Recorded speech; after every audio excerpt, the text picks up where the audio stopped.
sont les relations humaines, le seul qui en est capable de donner ce que les hommes ne peuvent pas donner. Et ce matin, oh Dieu, quand nous sommes en train de dire, reçois toutes les ovations, reçois toute appréciation. Dans notre prière, nous sommes en train de dire, tu es le seul dans ta catégorie à donner ce que aucune relation humaine ne peut capable de donner. Les relations humaines peuvent donner à la limite de leur capacité. Mais toi, oh Dieu, tu donnes au-delà de la capacité des hommes. Seigneur, c'est pourquoi ce matin, nous sommes venus au-devant de toi. Nous sommes venus au-devant de toi. Nous prosternons au-devant de toi. Nous humilions au-devant de toi. Et savoir, ô Père, et qu'aller loin que possible, dépend de ton soutien, dépend de ta main, dépend de ta miséricorde, dépend de ton salut. C'est la raison pour laquelle, Père, nous sommes là ce matin pour t'exprimer notre gratitude. Le seul Dieu qui nous a soutenus tout au long de cette semaine et commencer la semaine et arriver aujourd'hui et terminer et commencer une autre. Cela nous vient de toi. Tu es le seul et le véritable, le beau ami fidèle. Les noms qui dépassent tous les noms qui figurent dans les bibliothèques. Ton nom dépasse tous les noms et les livres qui n'ont jamais été écrits et d'autres qui ont déjà été écrits. Le seul nom qui restera et demeurera, le nom incommensurable. Aucun nom ne pourra dépasser le nom pour lequel nous sommes venus nous entourer, nous humilier ce matin. Le nom de Jésus-Christ de Nazareth, le nom du divin Sauveur, le nom de celui qui habite au milieu des siens et pour le faire du bien. Ce matin, nous sommes comblés de joie et de paix au Père, de savoir que tu es notre Père. Nous étions ici, Père éternel Dieu, tu nous as mis à cœur cette prière. Combien que tu as dit que tu seras pour nous le véritable Père et nous les fils.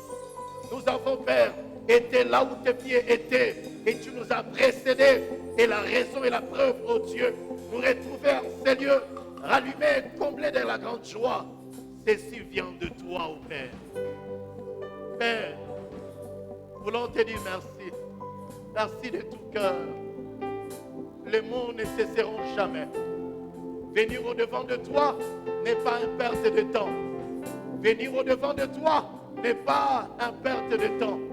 Père, car nous ressortons en ces lieux avec le paquet rempli de toi, car toi seul, tu le révèles, ô Dieu, au quotidien de notre vécu.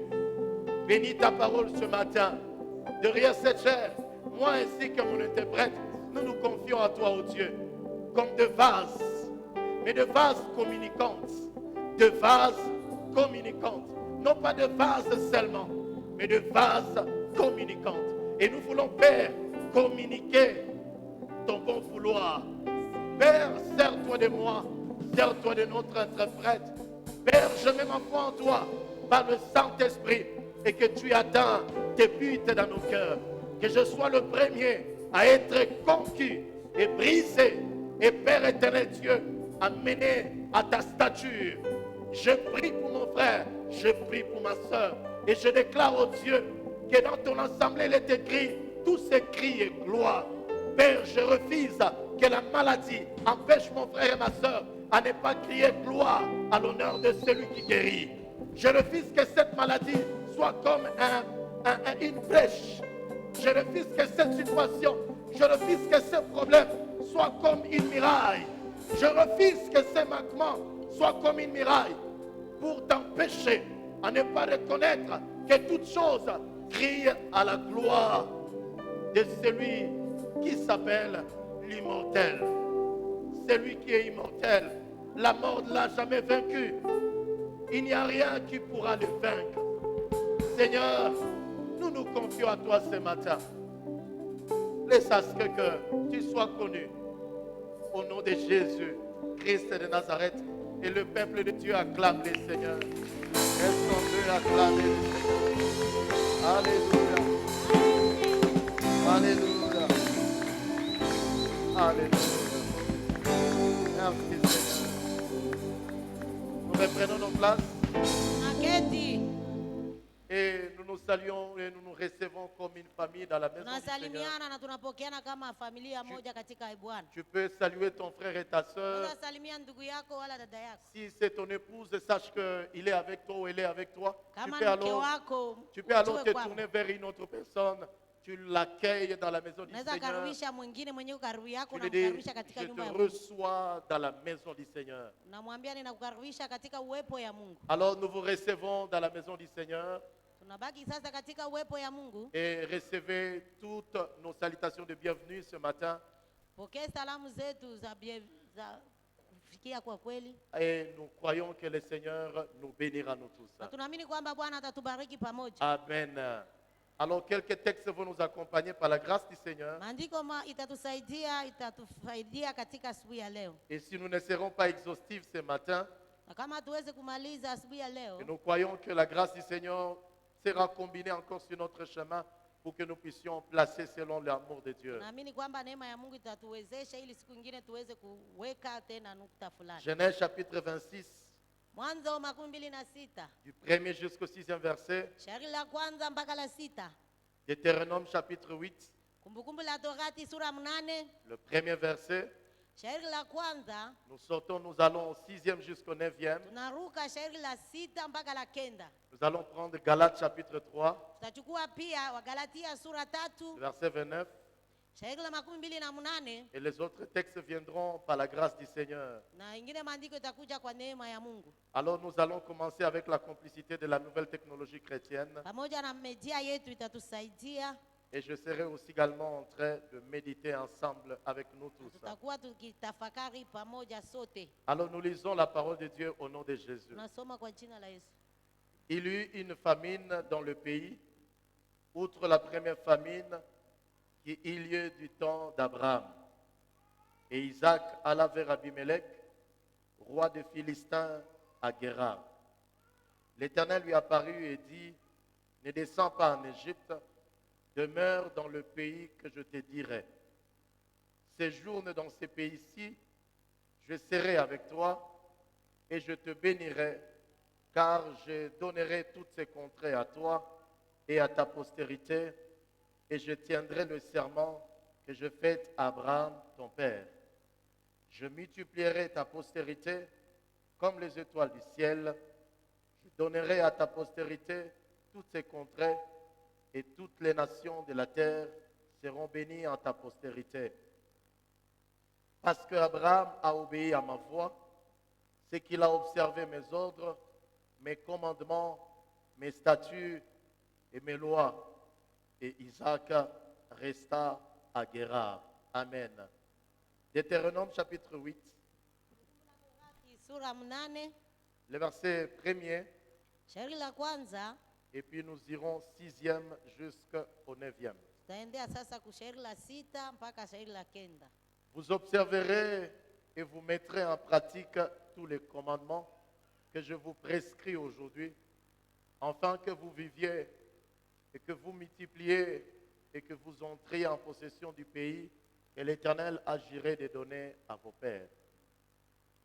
Tu observeras les commandements de l'Éternel, ton Dieu, pour marcher dans ses voies et pour les craindre, car l'Éternel, ton Dieu, va te faire entrer dans un bon pays, pays de cours d'eau, des sources et des lacs, jaillissent dans les vallées et dans les montagnes, pays de froment, d'orge, de vignes, de figues et de grenadiers, pays d'oliviers et de miel, pays où tu mangeras du pain avec abondance, où tu ne manqueras de rien, pays dont les pierres sont de fer et de montagnes duquel tu tailleras les reins.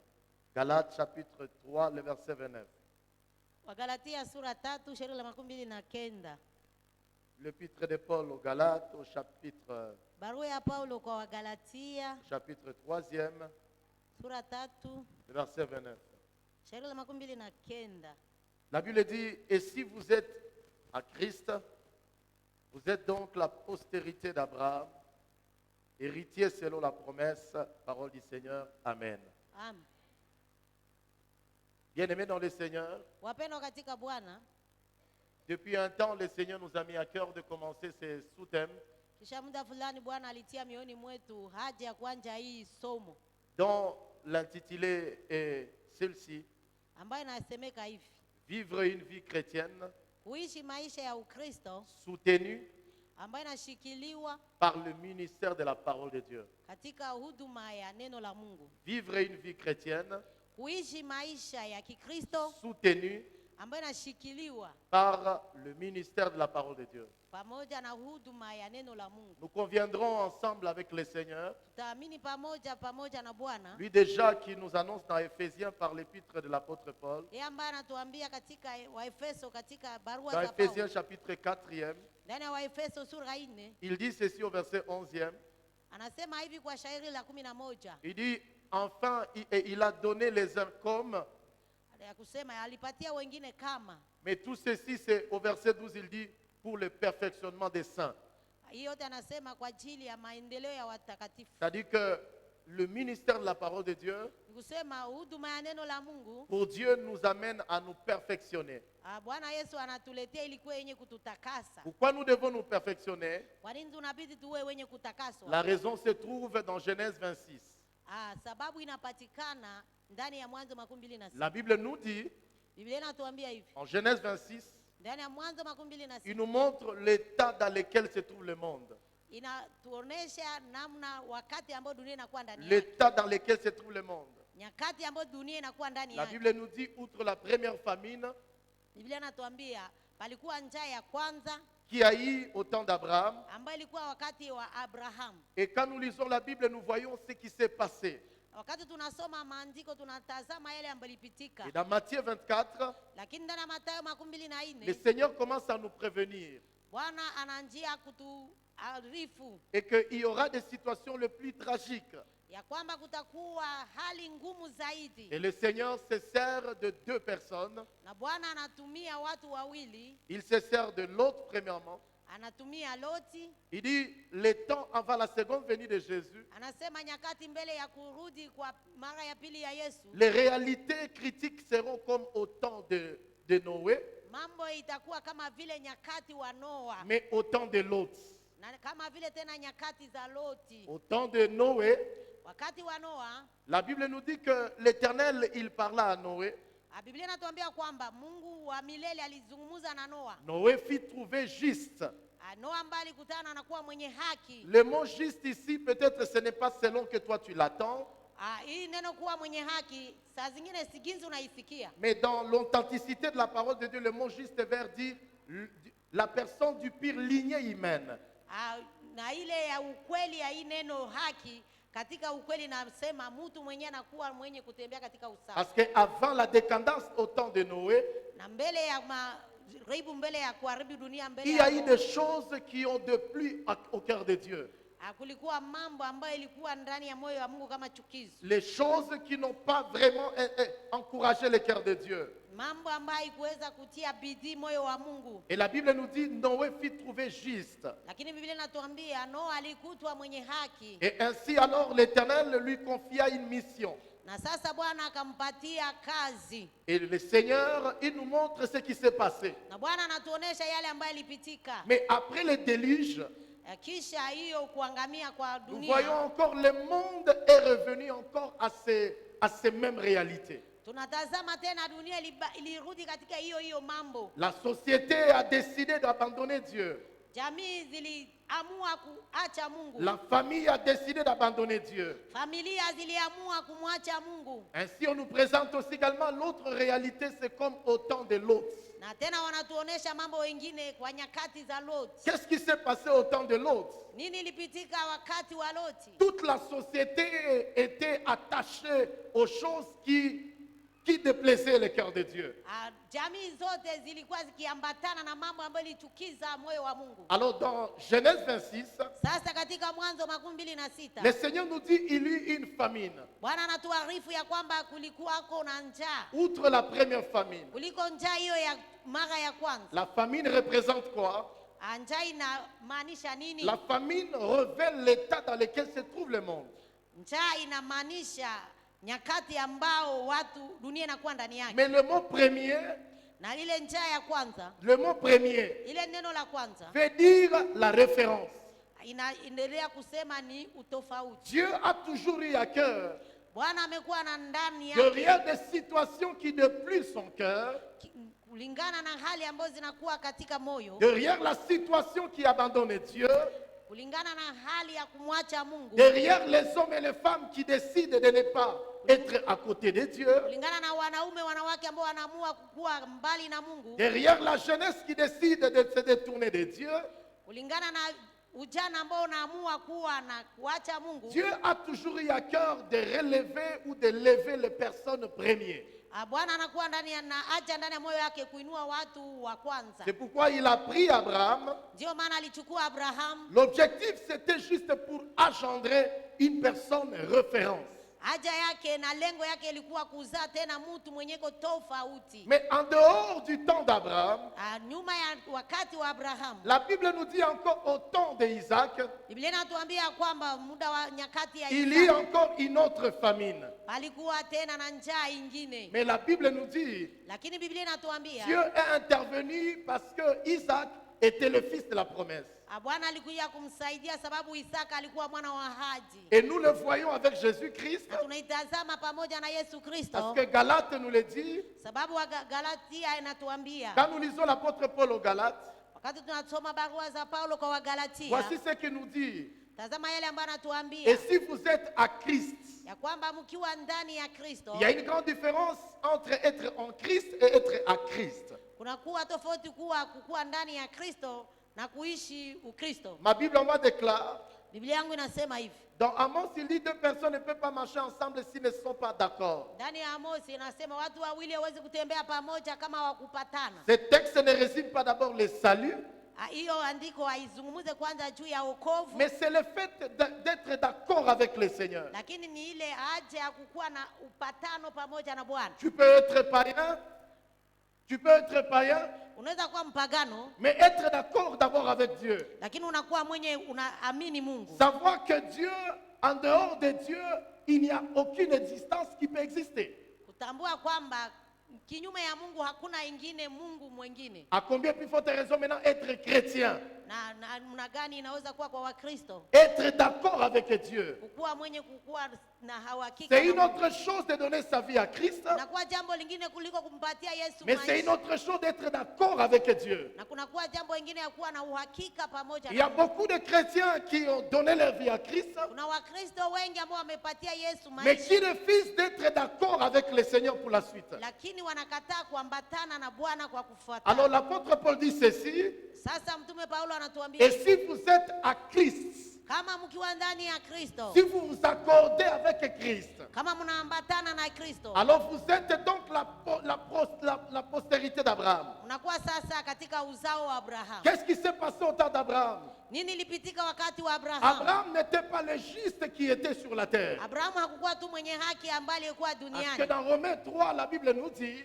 sababu ndani ya Waroma 3 Biblia inatuambia car tous ont péché kwa kuwa wote walifanya et dhambi ils sont privés de la gloire de Dieu. na wakapungukiwa na utukufu ya Mungu. Et le Seigneur, alors qu'il cherchait un homme qui va élever à la référence, Sasa wakati Bwana anatafuta mtu ambaye atainua kuwa tofauti, il trouva Abraham, alikutana Abraham, et Abraham se caractérisa par la foi à Dieu. na huyo Abrahamu alikuwa akiwa na imani kwa Mungu. Et la Bible déclare que Dieu imputa la justice à Abraham. Na Biblia inasema sasa Mungu akamhukumu kwa haki C'est Abraham. pourquoi alors la Bible nous dit, Na ndio maana Biblia inatuambia si vous êtes à Christ, kama mkiwa katika si Kristo, vous faites une mesure de foi à Christ, kama unachukua imani ya kumwamini Kristo, alors vous êtes de la postérité d'Abraham sasa mnakuwa uzao wa et Abraham vous héritez les promesses, c'est le meilleur. na mnarithi zile ahadi za kweli. Ces promesses ici ne sont pas spirituelles, Hizi ahadi si za kiroho, sont les promesses dans notre parcours. inakuwa ahadi katika mwenendo Et wetu. ces promesses, Dieu appelle les promesses d'Abraham. Na hizi ahadi Bwana anaziita ahadi za Abraham. D'où la raison de cette thématique, d'où la raison de notre thème, Ndio sababu ya hiyo somo letu, une vie chrétienne kuishi maisha ya Kikristo soutenue ambayo inashikiliwa par le ministère de la parole de Dieu. katika huduma ya neno la Mungu.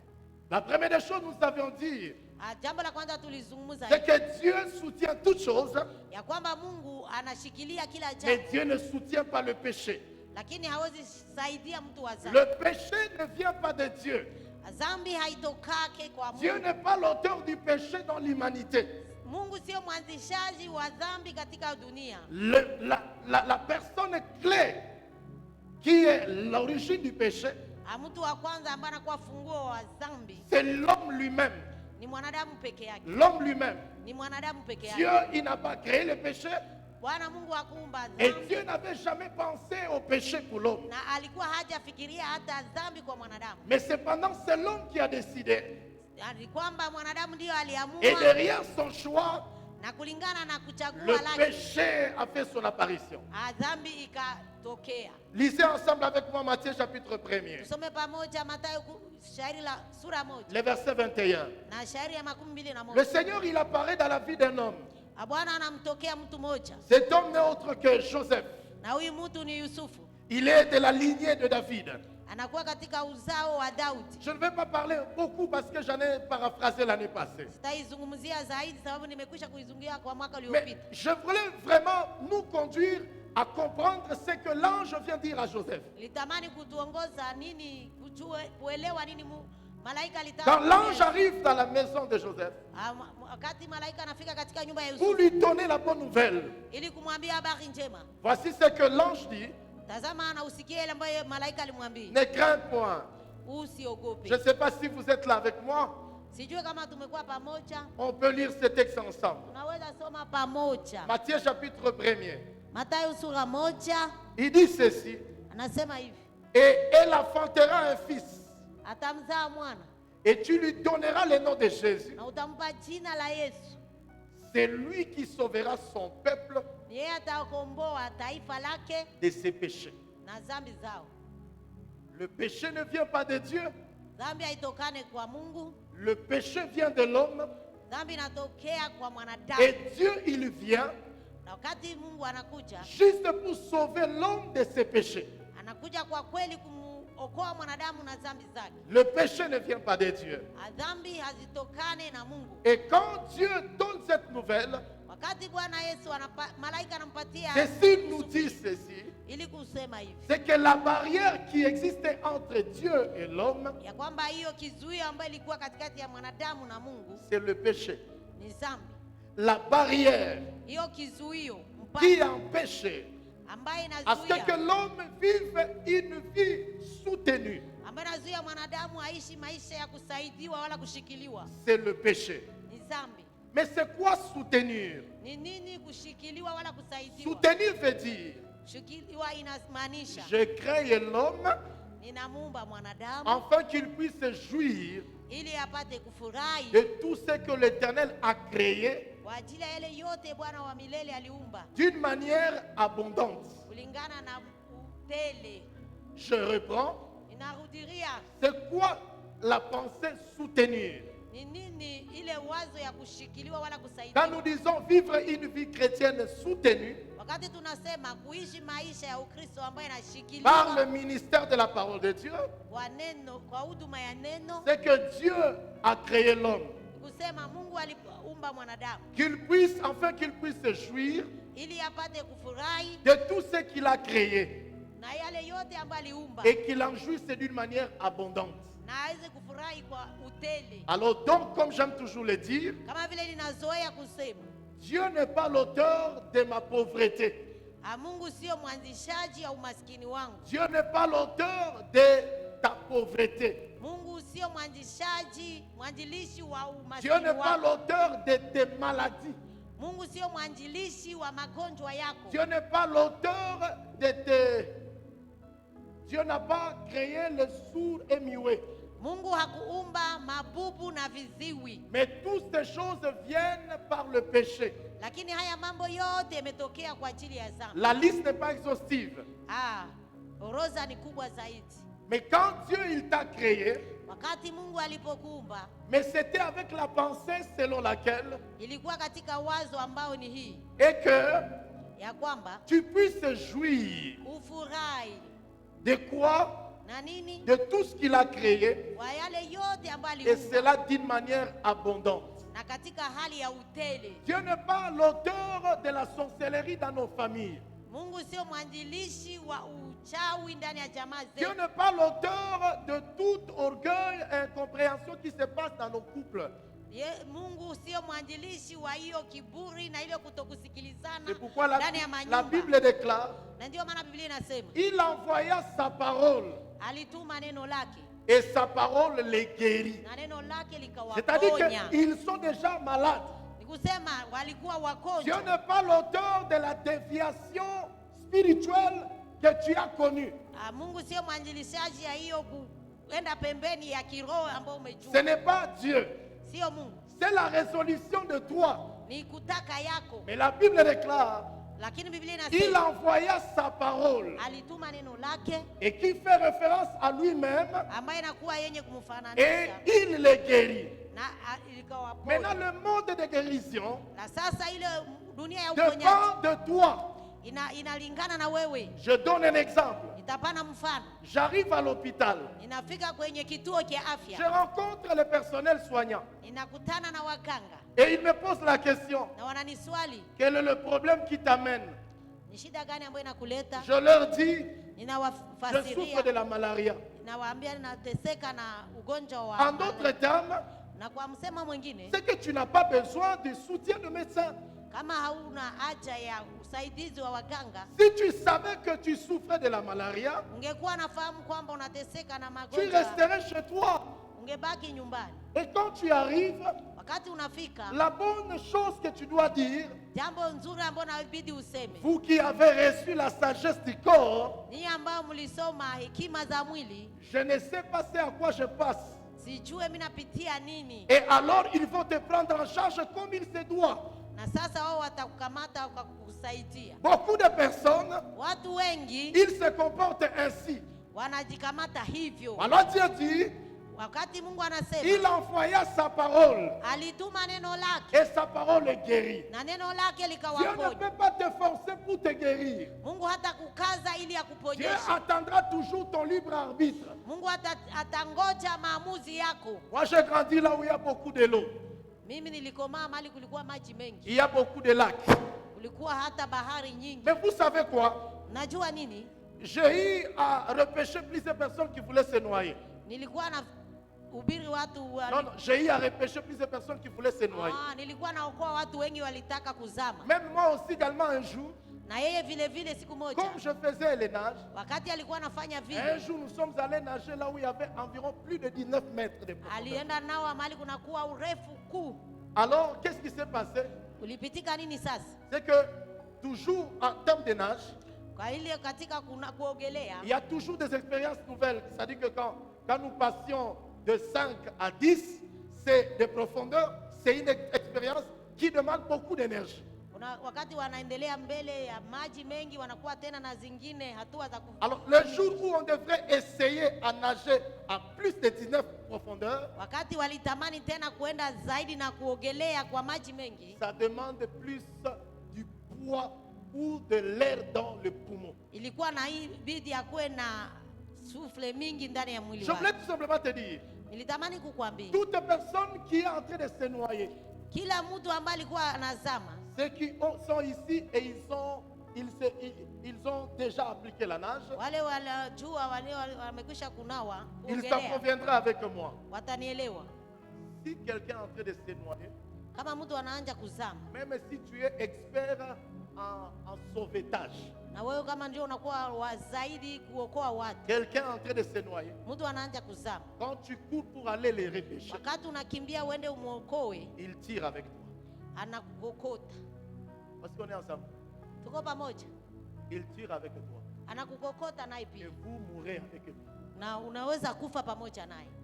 La seule chose qu'il faut faire, Jambo moja ambayo inabidi il faut kufanya, attendre qu'il finisse à être fatigué inabidi kungoja aanje kuchoka, et qu'il se noie. anaingia sasa ndani ya maji. Alors tu peux sauter Sasa unaweza ruka pour aller le prendre. ili uende sasa Tu umchukue. peux même le tirer par un petit cheveu. Unaweza hata mkokota kwa nyele moja Il va venir. na atatoka. C'est ça ce que la Bible déclare. Na hii ndio Biblia inasema. Il envoya sa parole. Alituma neno lake. Et sa parole le guérit. Na neno lake Et le likawaponya. fit échapper de la fosse. Na ikawaondoa katika mashimo ya Beaucoup de giza. nous, beaucoup d'entre nous, Wengi katikati yetu nous pensons que tunafikiri kwamba c'est Dieu qui est l'auteur de cette situation. ya kwamba Mungu ndio anakuwa mwanjilishi wa hii Dieu jambo. nous trouve dans cette situation Mungu anakukutana mwa ile hali. et il s'arrange pour nous faire sortir dans cette situation. Anafanya nguvu zake zote ili akuondoe katika hiyo Et hali. donc il attendra de toi, Na sasa atakungojea il wewe, attendra de moi. ataningojea Il y mimi. a beaucoup de personnes qui se posent des questions. Kuna watu wengi ambao wanajiswali, Pourquoi ça traîne? kwa nini mambo yangu Parce inakawia? que Dieu attend ton libre arbitre. Sababu Mungu anangoja kuamua kwako, Dieu attend ton libre arbitre. anangoja maamuzi Tu es en yako. train de te poser des questions, Uko na jiswali, mais Dieu attend ton libre arbitre. lakini Mungu iko na ngoja maamuzi yako. Frères et sœurs dans le Seigneur, Ndugu na dada katika Bwana, vivre une vie chrétienne soutenue. kuishi maisha ya Kikristo ambayo inashikiliwa. Quand nous lisons le Créateur, Wakati tunasoma Muumbaji, il a déjà prévu le soutien d'avance. amekwisha kuweka usaidizi mbele ya nyakati. Mais comme l'humanité est déjà corrompue, Na sasa ginzi mwanadamu amekwisha mwenye kuzofika, l'Éternel a préparé le ministère qu'on appelle le ministère de la parole de Dieu. Bwana wa milele aliweka sasa huduma ambayo inaitwa neno la Mungu. Et c'est là que par la grâce de Dieu, Ni sasa kwa neema ya Mungu, nous avons dit 4 avantages ou 4 choses à connaître na tulizungumza juu ya mambo ine ya kujua dit au ministère de la parole de Dieu. ambayo inasemeka juu ya huduma ya neno la Mungu. La première des choses partant de Jean chapitre 17, Jambo la kwanza ikitokana ndani ya Biblia ya Yohane sura 17. quand nous lisons ces textes, Wakati tunasoma hii maandiko, c'est que le Seigneur fait cette déclaration dans la prière sacerdotale. kusema Bwana wetu Yesu Kristo anatoa hii maneno katika sala yake ya mwisho. Il dit, Père, Anasema, Baba, ta parole est vérité. neno lako ni kweli. Alors, 4 choses que nous sommes en train de connaître. Sasa mambo ine ambayo tuko naenda kuelewa Le ministère de la parole de Dieu, ndani ya huduma ya neno la Mungu, elle nous aide à ne pas imiter le monde. inatusaidia ili tusiende kuiga dunia. Alors que le temps que nous vivons, Ijapokuwa nyakati ambazo c'est tunaishi le temps où la Bible nous révèle, ni nyakati ambayo Biblia inatufunulia le monde est dans une profonde instabilité. dunia inakuwa katika mahangaiko makubwa, Et cela aussi également engendre la famille et les sociétés et même les obédiences et même le style de la vie chrétienne. na hii inaenda kuzofisha sasa makanisa, jamii na watu wengi. Isaac, le fils de la promesse, Wanaitwa watoto wa ahadi. Isaac, le fils de la promesse, Isaac, Isake mtoto wa ahadi, face à la famine, mbele ya njaa, lui aussi il a tenté d'imiter le monde. naye alijaribu sasa kuiga dunia. La Bible nous dit au verset 6, et Isaac resta à Guérar. Biblia inatuambia katika shairi la 6 ya kwamba Isaka akabaki Gerari, Parce que la parole de Dieu qui lui a été adressée, sababu neno la Mungu ambalo lilimtokea eh bien, c'était juste pour le conduire à ne pas imiter le monde. ilikuwa kwa ajili ya kumsaidia asiweze kuiga dunia. Deuxième des choses, Jambo la pili c'est que la parole de Dieu nous aide à ne pas nous laisser être isolés dans le monde. ambayo neno la Mungu linatusaidia ili tusiweze kufichwa ndani ya dunia. Et la parole de Dieu, l'objectif de la parole de Dieu, Na lengo ya neno la Mungu, parce que nous sommes dans le monde, sababu tunakuwa katika ulimwengu, nous allons permettre à ce que le monde avance. tutaruhusu ili dunia iendelee. Par exemple, je vais dire deux choses. Kwa mfano ningesema mambo mawili. Vous savez, aujourd'hui, Unajua kwa leo, quand vous regardez le monde de l'aviation, wakati unatazama dunia ya sasa, nous semblons être épatés. tunakuwa wenye kama vile kuteseka. Nous semblons être épatés, étonnés, émerveilleux. Tunakuwa kama vile wenye kushangaa Et nous aimons cela. na tunafurahia ile Y mambo. a-t-il quelqu'un parmi nous ici qui ne prie pas qu'un jour qu'il ne puisse pas monter dans l'avion? Y a-t-il quelqu'un parmi nous? Kuna mtu mmoja katikati yetu mwenye haombe ili siku moja asipande katika ndege? Il n'est pas là. Haiko. Mais vous savez quoi? Lakini unafahamu nini? Le monde de l'aviation Ile dunia ya sasa a été inventé par deux chrétiens. iliundwa na watu wa Kristo wawili. Deux chrétiens. Wakristo wawili. Ce sont deux chrétiens qui ont inventé l'avion. Ni Wakristo wawili ambao waliunda ndege dont leur père était un chrétien. ambapo mzazi wao alikuwa Mkristo. Frères et sœurs, Ndugu na dada,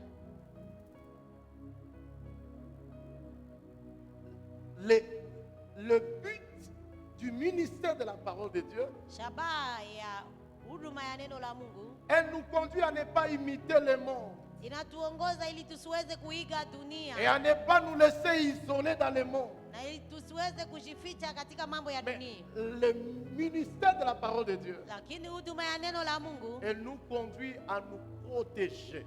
inatuongoza kwa kutukinga, Et par conséquent, na alors, kwa hiyo sasa nous devenons de personnes qui ouvrent le voie même au monde. tunakuwa watu wenyewe wanafungua hata njia kwa ajili ya dunia nzima. J'aime un homme qui disait ceci. Ninafurahia mtu mmoja alikuwa Il anazungumza hivi. s'appelait Steve Jobs. Alikuwa anaitwa Steve Il Jobs. disait ceci. Alikuwa anasema hivi, C'est un scientifique. ni mtu wa kisiasa. Et il disait ceci. Alikuwa akisema hivi, Un scientifique. mtu wa siasa Il disait, alikuwa akisema, quand je suis devant les éminents scientifiques, wakati nakuwa mbele ya watu wa siasa c'est une bonne chose, ni vizuri, mais qu'assez souvent, lakini zaidi les résolutions que je trouve, hiyo kweli zenye napata je ne les trouve pas. Les résolutions face aux défis que je trouve, hiyo majibu kupitia majambo mbovu ninakuwa nazo, je ne les trouve pas parce que je suis un grand scientifique, siipate sababu ninakuwa mwanasiasa mkuu, mais je les trouve par la parole de Dieu. lakini ninaipata kwa ajili ya neno la Mungu.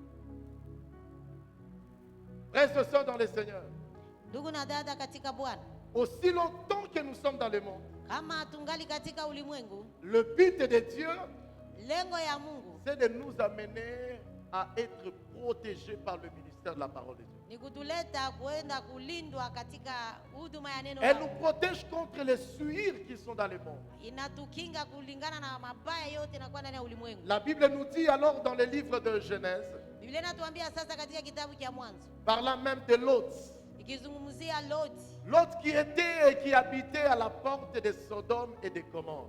yule Loti ambaye alikuwa akiishi mlangoni mwa mji ya Sodoma na Gomora. Toute sa vie était souillée sans qu'il ne le sache. Maisha yake ilikuwa ikiharibika na haitambua. Quand j'essaie un peu de méditer la parole de Dieu, Wakati ninakuwa mwenye kutafakari neno la Mungu, au-delà que après que le Seigneur ait consommé Sodome et Gomorre, mbele Mungu akuje kuchoma Sodoma na Gomora, mais ce que j'apprends par la méditation, yale ambayo ninajifunza katika kutafakari neno le la Mungu, temps que ces enfants ont passé et ils ont vu les choses qui se passent à Sodome et Gomorre, watoto wake pia walifanya mambo yenye ilikuwa nakipitika katika le Sodoma. temps qu'ils ont fait Wakati ambao walifanya passer à Sodome et Gomorre, wakipitiza ndani ya mji wa les Sodoma, choses qu'ils ont vues mambo ambayo waliishi sans qu'ils l'aient pratiqué. hawakuitenda pia, Mais la Bible nous dit, lakini Biblia inatuambia cela était subtilement en eux. yalikuwa ndani mwao. Cela déjà venait de corrompre leur mentalité en intérieur. Ilikuwa ikisha imevuma ndani ya utu wao wa ndani, Un peu comme on a dit dans Proverbe, kama vile inazungumza katika Mezali, dis-moi qui tu fréquentes, uniambie unatembea je unaishi na te dirai nani, ce que tu feras demain.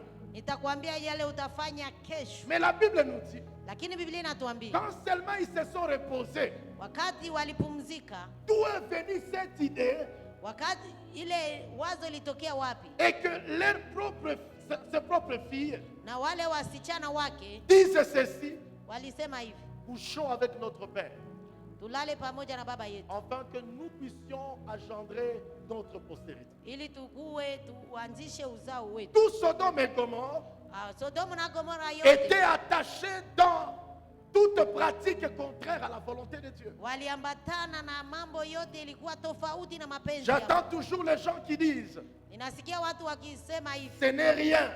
ni bure. J'entends toujours les parents Ninasikia wazazi qui disent, ambao wanazungumza tel comportement alors que c'est tellement notoire. hali gani ijapokuwa inakuwa ndani yako, Mais ils méprisent cela. lakini wanadharau Ces haya. enfants-là, dans leur innocence, na watoto wao katika kuzaliwa, Cet homme dans son innocence. na ndani ya kutokujua, Cet homme dans son innocence. L'homme dans son innocence. ule mtu ndani ya kutokujua, La femme dans son innocence. watoto ndani ya kutokujua, La femme dans son innocence. mwanamke ndani ya Et kutokujua, que tu es en train de faire subir toutes ces choses à tes côtés. na wale wanapitia hii mambo yote ngambo yao, C'est que tu ne sais pas, yale ambayo haufahamu. comme je ne cesse toujours de le dire. Hii siache kuisema. La Bible nous dit d'Apocalypse, Biblia inatuambia katika Ufunuo, le bienfait du ministère de la parole de Dieu. uzuri wa neno la Mungu Dieu s'en sert pour nous délivrer, nous sauver face à la tentation. inakuja kutusaidia na kutuokoa mbele ya majaribu. La Bible nous dit, Biblia inatuambia au hivi, jour de la tentation, katika siku za majaribu, puisque tu as gardé ma parole, sababu uliweka ndani yako neno langu, puisque tu as gardé ma parole, sababu uliweka ndani yako moi neno aussi langu, je te garderai.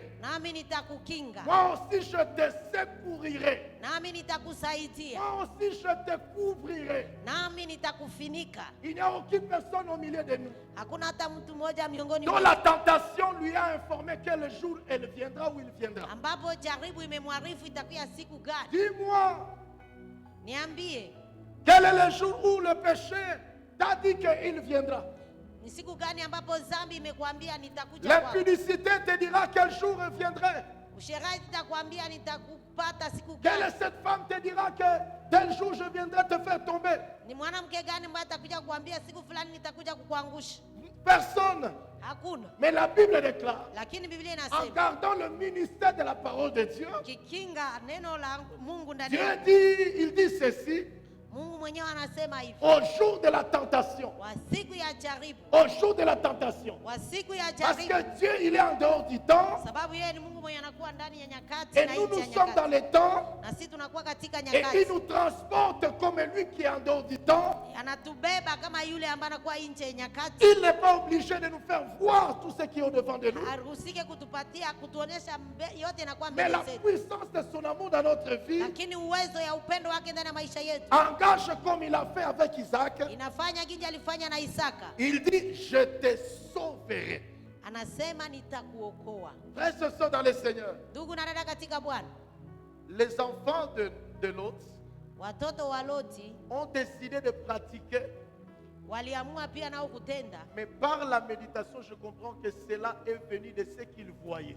na kupitia kutafakari neno la Mungu nilielewa kwamba ilitokana na yale walikuwa wakitazama. Voici, il y a des jeunes qui disent, Tazama, kunakuwa wa des vijana ambao parents qui disent, wazazi ambao wanasema, de madame qui disent, wanawake ambao wanasema, et derrière toutes ces choses-là, ils les méprisent.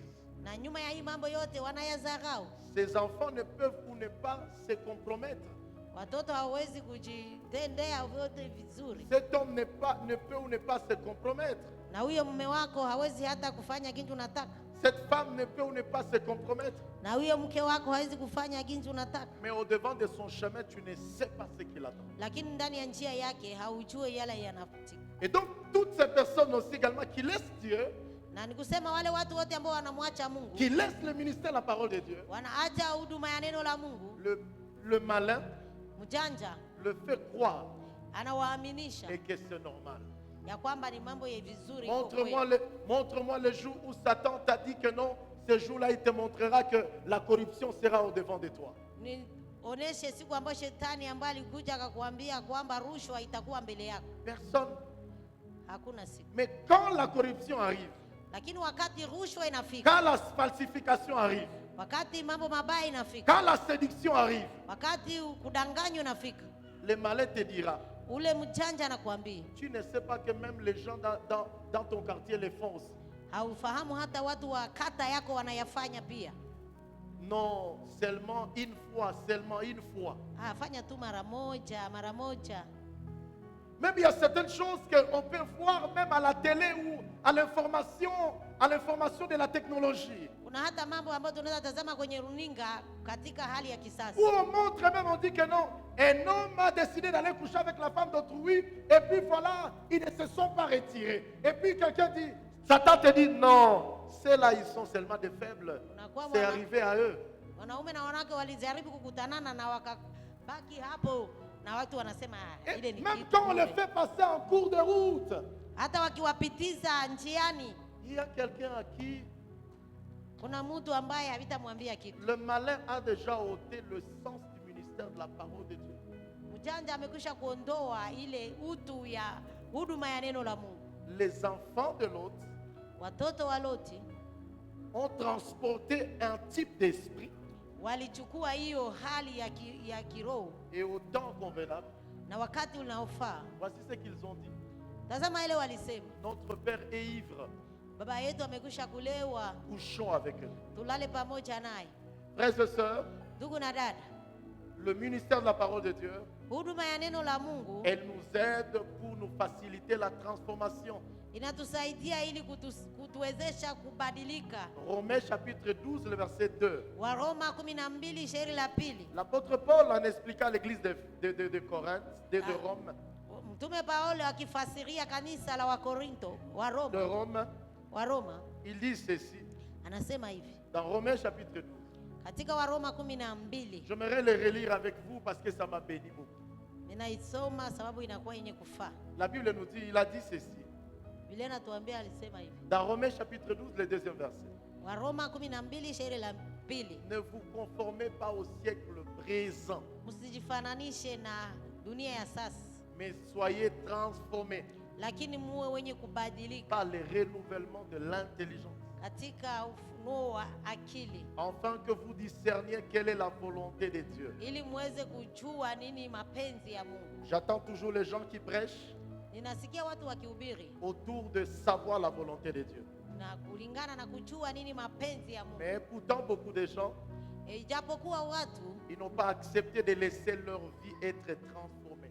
na hawakukubali kuacha maisha yao kubadilika. Il y a des gens qui décident d'être à Christ, Kuna watu wanaamua kuwa katika Kristo, d'être en Christ, kuwa ndani ya Kristo, mais ils n'acceptent pas la transformation. lakini hawakubali kubadilika, Et cela na hiyo les empêche à ce que le ministère de la parole de Dieu soit comme un bonheur à leur vie. inawazuiza ili huduma ya neno la Mungu iwe kama vile raha kwao. Le rôle du ministère de la parole de Dieu Kazi ya huduma ya neno la Mungu nous aide à sortir dans ce à quoi Satan nous a déjà facilité à comprendre. inatusaidia kutoka katika yale ambayo shetani ametutia katika kuamini.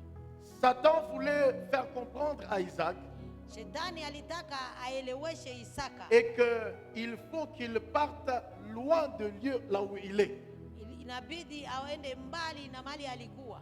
Satan voulait faire comprendre à Isaac Shetani alitaka aeleweshe et Isaka que c'est Dieu qui est l'auteur de tous ces problèmes. ya kwamba Mungu ndio mwanzilishi wa shida zake, Mais gloire soit rendue à Dieu. lakini utukufu irudirie Mungu. Dieu est venu pour secourir Isaac.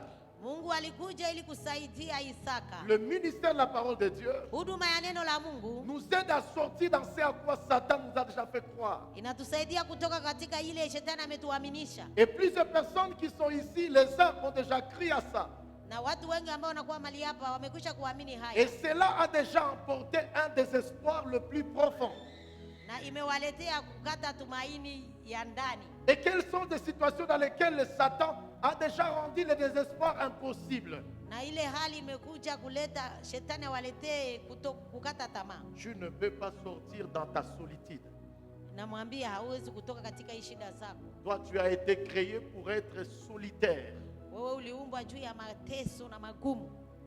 Satan a déjà fait croire à plusieurs personnes Shetani amekwisha kuaminisha watu wengi que tu ne peux pas sortir dans la drogue.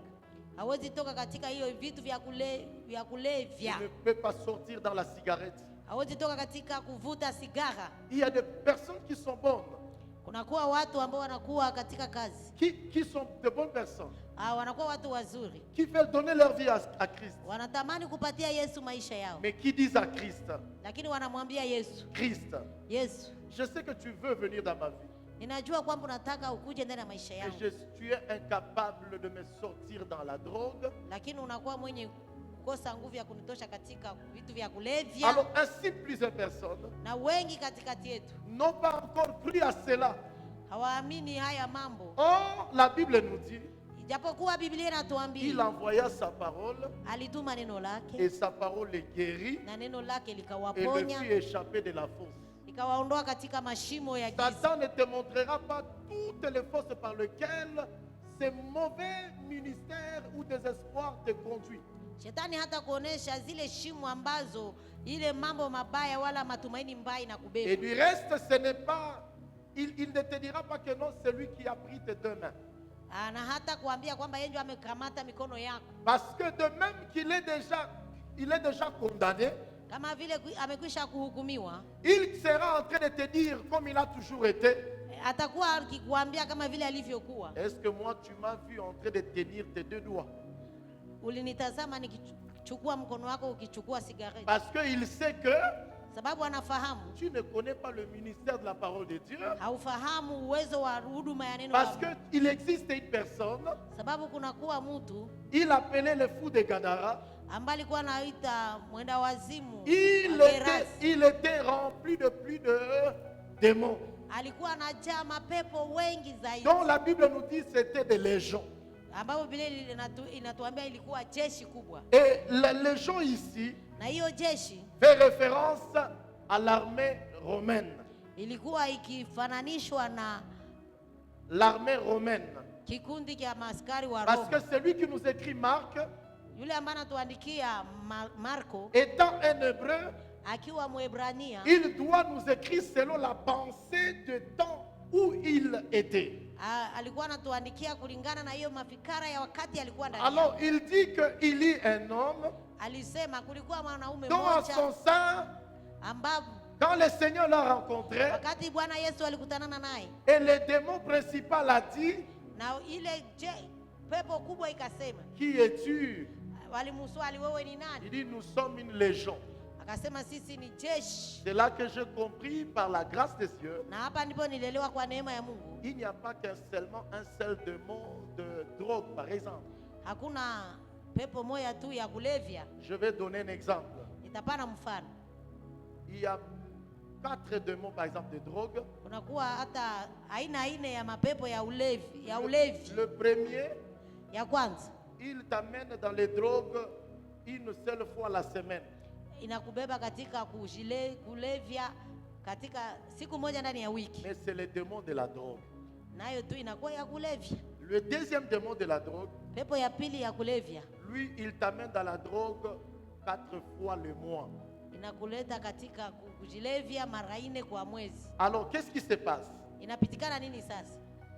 Quand tu veux décider d'abandonner, Wakati unataka amua kuacha, les deux ici se battent.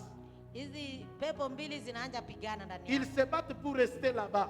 Inapigana ili ubaki ndani ya hiyo Alors, ulevi. tu peux voir quelqu'un, Unatazama mtu il dit, anasema ndani ya ça fait une semaine que je ne me drogue pas. inakuwa juma mzima sijidroge. C'est qu'il est dans la limite de celui-ci. Anakuwa katika hii mpaka yao watu. Mais il mapepo est là wawili. toujours en train de lutter pour faire sa chair comme un victime. Anakuwa mwenye kupigana ili kufanya mwili wake kama mtu ambaye amenaswa mateka. Alors, le deuxième, lui là, Na hii ya pili, hii pepo ya pili il vient et pour dompter le premier, inakuwa sasa kufunga ule pepo ya kwanza, et puis pour faire asseoir sa culture de 4 mois le mois.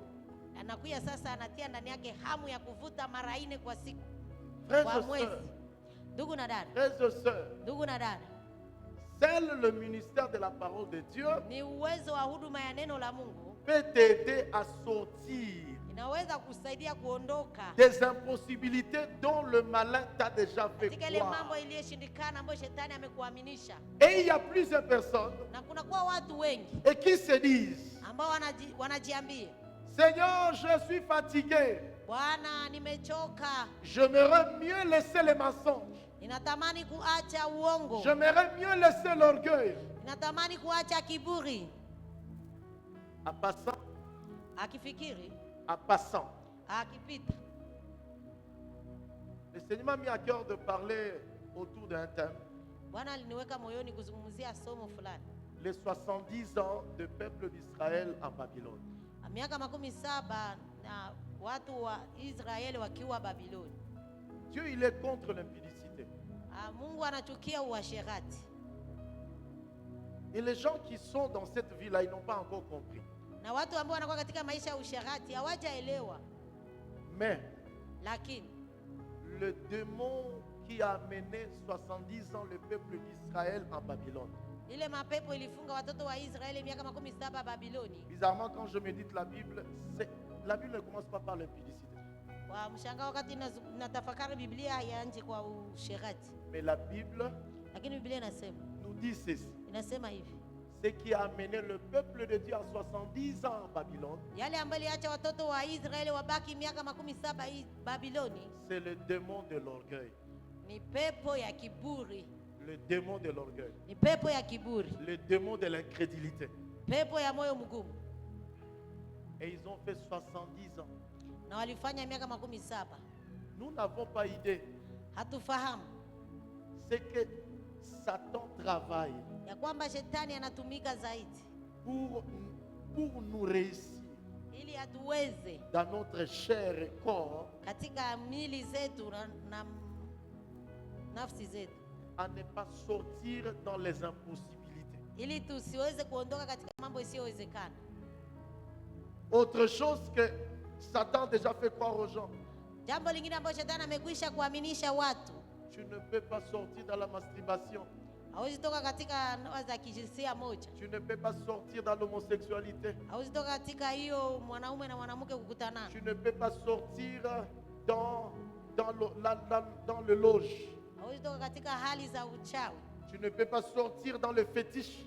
hauwezi toka katika hali ya ufumu, Tu ne peux pas sortir dans l'occultisme. hauwezi toka katika zile hali zote za kutafuta miungu mingine. Non, toi avec ton diplôme là, tu dois rester dans ça. Wewe na cheti chako unabidi ubaki hapo. Toi avec ta pauvreté, tu dois aller chercher encore le fétiche. Wewe na umaskini wako inabidi uende utafuta tena wafumu, Parce que ça va te garder. na hiyo itakukinga, Ça va te garder.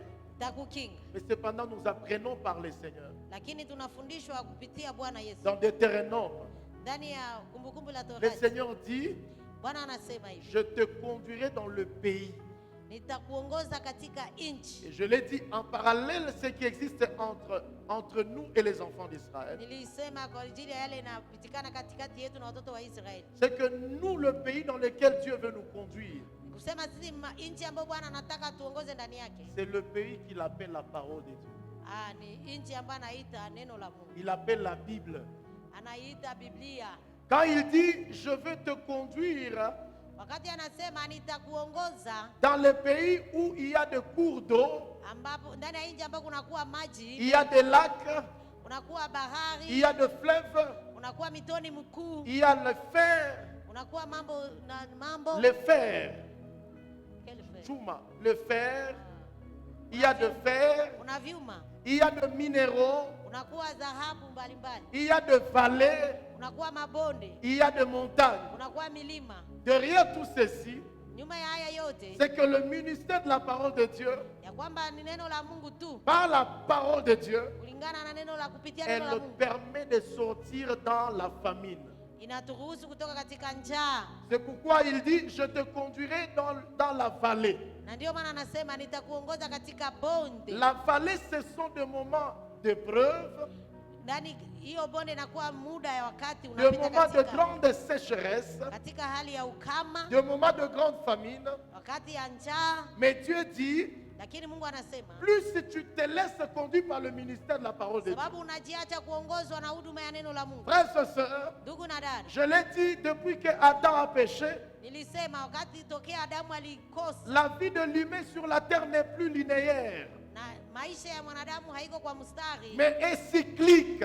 mais inakuwa katika mzunguko. Tu as des vallées Kunakuwa mabonde et il y a plusieurs personnes, na kunakuwa watu wengi, quand ils sont dans les vallées, wakati wanakuwa katika mabonde ils disent, wanasema hivi, mieux vaut que je reste ici, inabidi tu nibakie hapa, que je reste ici. inabidi nibaki Il y a hapa. des gens pendant le moment de preuve, Unakuwa watu katika hali ya pendant le moment de leur preuve, katika hali ya kujaribiwa, ils sont à toute sollicitation. wanakutanana na kila vishawishi. Joseph, son cas nous le montre.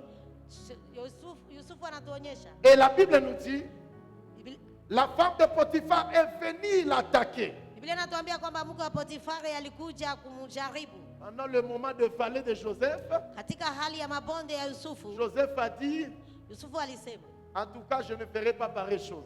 Kweli siwezi fanya mambo kama haya. Je ne ferai pas pareille chose. Siwezi fanya mambo kama haya. Pendant le moment de preuve, Wakati wa hali ya il y a d'autres kujaribiwa, personnes qui célèbrent. unakuwa watu wanashangilia. Mais Joseph a dit, Lakini Yusufu alisema, je ne ferai pas pareille chose.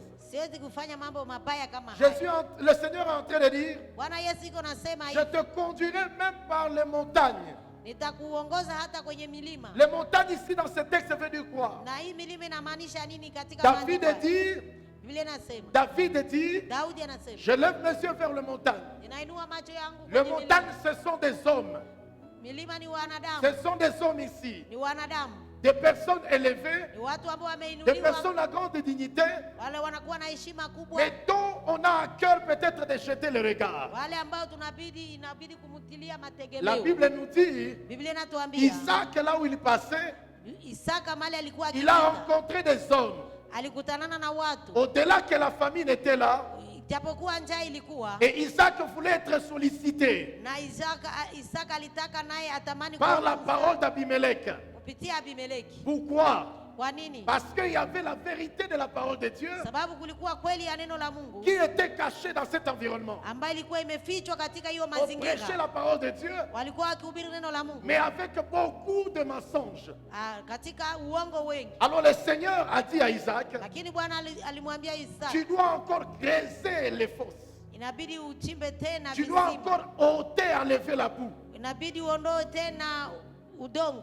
La dimension d'enlever la boue, Hiyo kiwango ya kuondoa même udongo, lorsque tu n'as pas à cœur de lire la Bible, hata kama hauna haja ya kusoma Biblia, lisez la Bible. soma tu. Même lorsque tu auras des moments où tu n'auras pas à cœur de le lire. Wakati utafikia hata nyakati hauna haja ya kusoma, soma. Parce que le péché a déjà conditionné l'humain à vivre sans Dieu.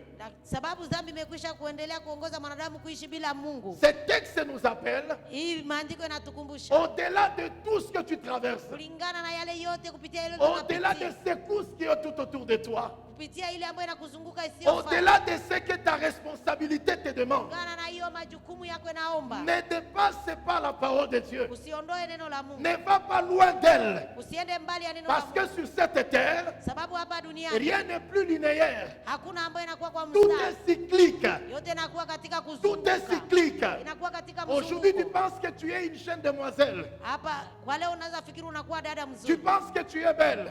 unafikiri unakuwa Mais mrembo, ce que tu ne sais pas, lakini yenye ufahamu tout est cyclique. inakuwa mzunguko. Aujourd'hui, tu penses que tu es un jeune homme Leo unafikiri kwamba wewe ni et kijana que tu mzuri, es fort. ya kwamba una nguvu, C'est une bonne chose.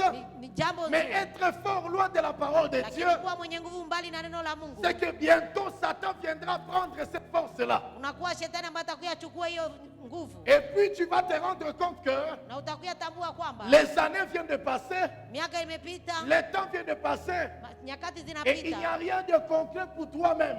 hauna hata jambo la Et maana tu vas kwako, commencer à vouloir pointer le doigt à certaines personnes. na utaanza laumu watu. Tu Sasa vas commencer à blâmer quelqu'un. utaanza laumu watu Que plutôt de te blâmer toi-même. kuliko kujilaumu Que mwenyewe, plutôt de te blâmer toi-même. kuliko kujilaumu C'est la mwenyewe. raison pour laquelle Na ndio il sababu y a beaucoup ambapo de nous, unakuwa watu au wengi lieu de katika- nous blâmer nous-mêmes, kuliko kujilaumu nous mwenyewe, commençons à blâmer Dieu tunaanza laumu et nous Mungu commençons à blâmer les voisins. na tunaanza laumu La majirani. Bible nous dit au puits de Jacob, Biblia à la piscine de Bethesda, Biblia inatuambia katika kisima cha il y Bethsaida avait un homme kulikuwa mtu dont mmoja 38 ans il a passé là-bas. ambaye alipitiza nyakati Même nyingi, quand Jésus vient à ses côtés, hata wakati Yesu même anamkaribia quand Jésus lui donne la Bible gratuitement, na Yesu anampatia Biblia kwa il lui donne bure, la Bible gratuitement. anampa Biblia kwa Voici ce bure, qu'il dit toujours. anasema hivi, Je n'ai personne pour l'ouvrir. sina mtu wa Je kunifungulia n'ai Biblia, personne pour m'aider à le lire. sina mtu wa kunisaidia Je n'ai kuisoma, personne. sina mtu. Mes parents sont déjà morts. Wazazi wangu Mes wamefariki, oncles qui pouvaient m'aider à étudier sont déjà morts. yomba wangenisaidia kusoma wamekwisha kufariki, Mon épouse qui allait m'aider, elle n'est plus là. na mke wangu Mon angenisaidia oncle qui haiko, devrait m'aider n'est pas là. mjomba angenisaidia Mais haiko. qu'est-ce que nous dit la Bible? Na Biblia inatuambia sasa Luc nini? chapitre 18. Luka La 18, Bible nous dit Biblia inatuambia qu'il y hivi, avait une femme. kulikuwa mwanamke Elle mmoja était veuve. ambaye alikuwa mjane. Mais la Bible nous dit Biblia elle inatuambia a su revendiquer son droit. alienda kuomba haki Elle a yake. si dit au juge, Akaenda ambia ule mwana, remettez-moi mon droit. munipatie haki Or, yangu. lorsque tu entres dans la parole de Dieu, Sasa wakati unaingia katika neno la Mungu, elle te révèle le droit que le Seigneur t'a déjà conféré. inakufunulia ile haki ambayo Bwana Yesu Elle te révèle la puissance qui est en toi, inakufunulia uwezo inakuwa qui ndani doit mwako, t'aider à faire face à la famine, ambayo itakusaidia katika qui njaa, doit t'aider à faire face à la société qui est dans la dégradation, itakusaidia katika hali ya jamii qui doit ambazo t'aider à faire zinashindwa, face à la corruption, ambayo itakusaidia katika hali za qui doit t'aider rushwa, à faire face à la sollicitation occulte, itakusaidia katika hali za qui uchawi, doit t'aider à faire face à la rupture du zèle pour Dieu. itakupatia uwe na bidii kwa kazi ya Mungu. Frères et sœurs dans le Seigneur, Ndugu na dada katika Bwana, le montagne, milima, Dieu, Mungu il nous rassure anatuhakikishia que dans les livres de l'Éternel, ya kwamba katika kitabu cha Kumbukumbu, lorsque nous aurons à obéir, wakati tutakuwa wenye kutii. j'aime ce que l'apôtre Paul dit à Timothée. Ninafurahia ile mtume Paulo anaambia Timotheo, Il dit ceci, anasema hivi, trouve des hommes capables, tafuta watu ambao wanafaa, non pas des hommes, trouve des hommes fidèles, pardon, watu waaminifu, mais non pas des hommes capables. hapana wenye na nguvu. Si tu es fidèle Kama unakuwa mwaminifu pour Dieu, kwa Mungu, tu finiras par être capable. utamalizia kuwa mwenye nguvu. Si tu es fidèle Ukiwa pour mwaminifu Dieu, kwa Mungu, tu finiras par être capable. utamalizika kuwa mwenye C'est nguvu. pourquoi dans les livres de Na Daniel, ndio maana katika kitabu cha la Danieli, Bible nous dit, Biblia inatuambia Daniel et ses amis, Danieli pamoja na Daniel marafiki, et ses amis, Danieli na en marafiki Babylone, zake katika Babiloni, puisqu'ils ont obéi à Dieu, sababu walitii Mungu. la Bible nous dit, Biblia inatuambia ils avaient une intelligence walikuwa wenye akili qui était 10 fois plus supérieure que ceux ambayo qui ilikuwa étaient là. juu mara 10 kuliko watu Nous wote wa n'avons mji. pas idée.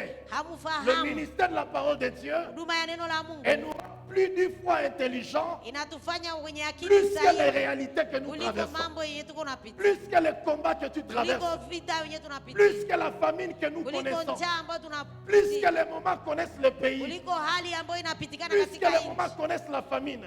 kuliko njaa inapitika Et la katika Bible nchi. nous dit, Na Biblia inatuambia Daniel était plus d'une fois supérieur que le magicien. Danieli alikuwa juu ya wachawi wote wa mji, Daniel était plus d'une fois supérieur, plus que les occultistes. alikuwa juu sana kuliko wale Il watu est wa devenu comment? ilikuwa namna Il gani? est devenu comment?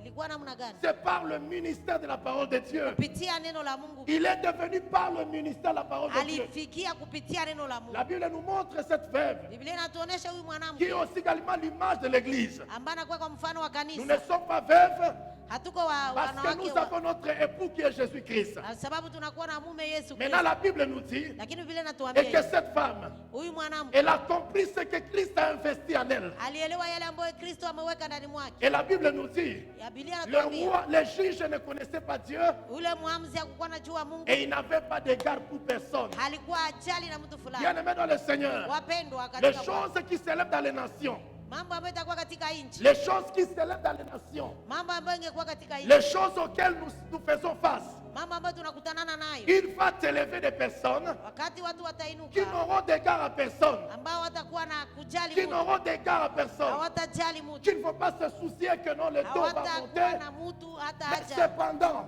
Lakini sasa Dieu, il dit, Bwana Mungu dans le anasema ministère de la parole de Dieu, kupitia neno la nous Mungu pouvons nous maintenir 10 fois supérieurs. unaweza shikiliwa mara 10, Nous pouvons nous maintenir 10 fois supérieurs. unaweza simama juu mara 10 Tu peux hata. aller auprès d'un homme, c'est lui qui vend les unités. Unaweza kwenda mbele ya yule ambaye anauza hata Il fait le retrait d'argent anapasha kupa makuta et il te dit, na nakuambia le taux chez moi c'est à 26. kwangu don du jour ni 26, Mais tu n'as rien à faire. lakini hauna cha Mais le kufanya. Seigneur nous donne le bouclier. Lakini Bwana C'est que anatupatia notre ngao. force n'est pas contenue dans les chiffres. Haiko katika hiyo hesabu. Certes, oui, ça fait mal. Ndiyo inafanya Mais inaruma. notre force n'est pas contenue dans les chiffres. Lakini nguvu zetu Mais haiko notre katika force est hesabu. contenue en celui Lakini nguvu zetu qui zinakuwa a la katika capacité yule ambaye de anakuwa na uwezo. multiplier les 5 pains et 2 poissons. Anakuwa na uwezo ya kuzidisha Notre mikate force est 7. maintenue dans le Seigneur. Ndugu na dada katika Bwana. Notre force est maintenue dans le Seigneur Nguvu zetu zinashikiliwa qui na a la Bwana. capacité Ambaye anakuwa na de uwezo. multiplier 2 pains et 5 poissons. Anakuwa na uwezo ya kuzidisha mikate. Frères et sœurs dans le Seigneur, Ndugu na frères dada et sœurs katika dans le Bwana. Seigneur, Ndugu na dada je katika voulais Bwana. nous supplier ce Nitaka matin kuwasia asubuhi ya et leo que chacun de nous ya kwamba kila mmoja est wetu censé véritablement connaître le ministère de la parole de Dieu. inabidi aelewe uwezo wa nguvu za neno la Et Mungu. la Bible déclare, Biblia inasema hivi, tu cultiveras la terre. utalima nchi, Tu cultiveras la terre. utalima udongo. Cultiver veut dire Kulima inamaanisha nini? creuser profondément Kuchimba zaidi si l'on espère à une récolte. na kuendelea kutumainia. Frères et sœurs dans le Seigneur,